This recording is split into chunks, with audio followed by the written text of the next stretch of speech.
बिस्मिल्लाहिर्रहमानिर्रहीम। अस्सलाम वालेकुम दोस्तों।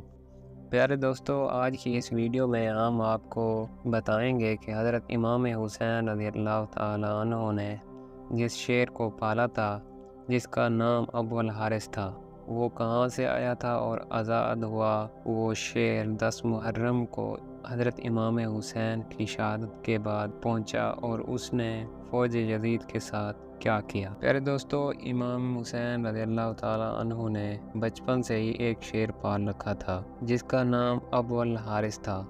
अरबी में अबुल हारिस को शेर कहते हैं। ये शेर आपको कैसे मिला था आज की इस वीडियो में तफसील से बताएंगे, लिहाजा इस वीडियो को मोहब्बत से देखिएगा। प्यारे दोस्तों, एक मर्तबा हज़रत अली खुतबा फरमा रहे थे। इसी दौरान कुछ लोग हज़रत अली के पास भागते हुए आए तो हज़रत अली ने पूछा, खैरियत है, क्यों दौड़ते हुए आ रहे हो? तो उन्होंने कहा, या अली, आपकी तरफ एक शेर आ रहा है। मौला अली ने फरमाया, बैठ जाओ, ये शेर किसी को कुछ नहीं कहेगा। ये बात अभी ख़त्म नहीं हुई थी कि एक बहुत बड़े शेर ने आपके कदमों में सर रख कर सलाम पेश किया।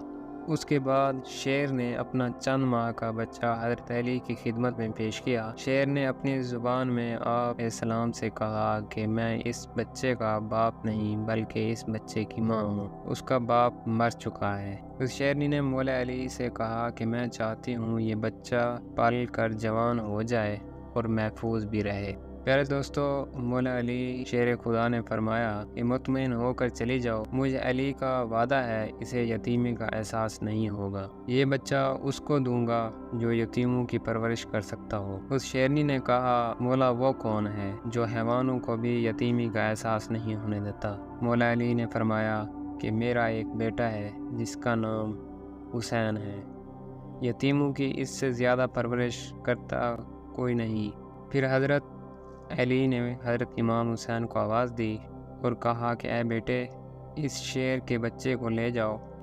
इमाम हुसैन ने इस चंद माह के बच्चे को उठाया, उसे सर पर शफ़क़त से हाथ फेरा और फरमाया, आज से इसका नाम अबुल हारिस है। अबुल हारिस की बचपन ही से इमाम हुसैन से दोस्ती हो गई। वो हर जगह इमाम हुसैन के साथ रहता था। इस शेर को इमाम हुसैन से इंतहाई मोहब्बत और अकीदत थी। प्यारे दोस्तों, जब ये शेर बड़ा हो गया तो कुछ लोग हज़रत अली के पास आए और कहने लगे, अब ये शेर बड़ा हो गया है, हमें इससे खौफ आता है कि कहीं हमें नुकसान न पहुंचा दे।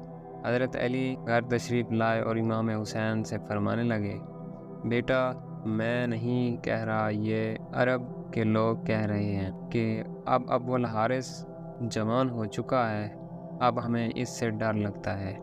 हमें ख़तरा है कि ये हमें नुकसान न पहुंचा दे, लिहाजा बेटा अबुल हारिस को अब आज़ाद कर दो। ये सुनना था कि हज़रत इमाम हुसैन की आंखों में आंसू आ गए। उन्होंने उठकर बाहें अपने बाबा के गले में डाल दी और कहा, बाबा जान, ठीक है, आज के बाद अबुल हारिस आपको नज़र नहीं आएगा। मौला अली ने इमाम हुसैन को सीने से लगाया। जब इमाम हुसैन तहज्जुद के वक्त अबुल हारिस को खुराक डालने गए, अबुल हारिस ने कहा कि आज इतनी जल्दी खुराक क्यों देने आ गए हो? इमाम हुसैन ने उसको सारी बात बता दी। अबुल हारिस ने कहा, ठीक है, मैं चला जाता हूँ, लेकिन मेरी एक शर्त है कि मैं ज़िंदगी में आपसे मुलाकात चाहता हूँ। रिवायत में आता है कि इमाम हुसैन ने कहा कि तारीख याद रखना, 10 मुहर्रम 61 हिजरी, मैदान करबला के एक टीले से तुम्हें एक आवाज़ आएगी, बस उस आवाज़ पे लब्बैक कहना और चले आना, मुझसे मुलाकात हो जाएगी। अबुल हारिस ने कहा, मौला, आवाज़ कौन देगा? आप मुझे आवाज़ देंगे? आपने कहा नहीं। फिर अबुल हारिस ने कहा, आपके भाई अब्बास? आपने कहा नहीं। फिर फरमाया, मेरी 4 साल की बेटी सकीना नहीं आवाज़ देगी, या मेरी अम्मा फ़िज़ा तुम्हें आवाज़ देगी। प्यारे दोस्तों, आज भी करबला में वो जगह मौजूद है जहाँ खड़े होके अम्मा फ़िज़ा ने अबुल हारिस को आवाज़ दी थी। इमाम हुसैन ने जब अबुल हारिस को आज़ाद किया तो उन्होंने फरमाया, अबुल हारिस, तुम मुल्क इराक़ में चले जाओ, वहाँ पर एक जंगल है, उस जंगल का बादशाह मर चुका है, तुम वहाँ पर चले जाओ और वहाँ जाकर बादशाही करो।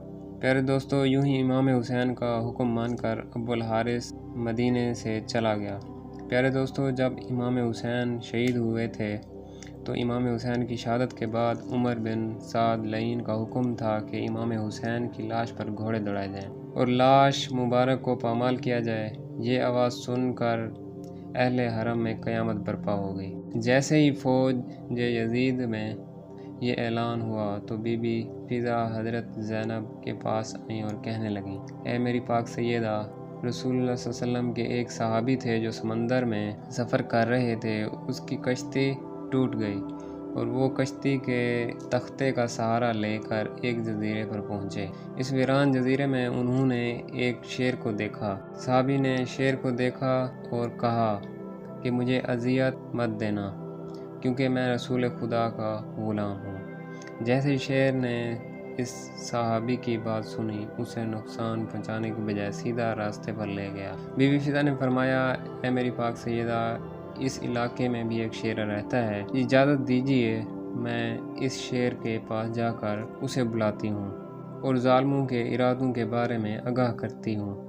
جناب فضا جنگل کی طرف جانے لگیں۔ انہوں نے ابو الحارث کہہ کر شیر کو صدا دی۔ جیسے ہی فضا کی آواز بلند ہونے لگی، چند ہی ساعتوں کے بعد شیر ان کے سامنے تھا۔ تو بی بی نے فرمایا، اے ابو الحارث، تمہیں معلوم ہے کہ یہ ظالم امام حسین کی لاش پر گھوڑے دوڑانا اور لاش پامال کرنا چاہتے ہیں۔ شیر ابو الحارث بی بی کے ساتھ مقتل میں آ گیا اور امام حسین کی لاش کے ساتھ بیٹھ گیا، اور ابو الحارث نے امام حسین کے خون سے اپنی پیشانی کو رنگ دیا۔ جب کوفی لوگ گھوڑے پر امام حسین کی لاش پامال کرنے آئے تو دیکھا کہ ایک شیر وہاں موجود ہے، تو گھوڑے وہاں پر نہ ٹھہر سکے اور بے قابو ہو کر بھاگ گئے اور سوار بھی بھاگ گئے۔ جب یہ بات عمر بن سعد لعین کو پتہ چلی تو اس نے کہا کہ یہ بات کسی کو ظاہر نہیں ہونی چاہیے۔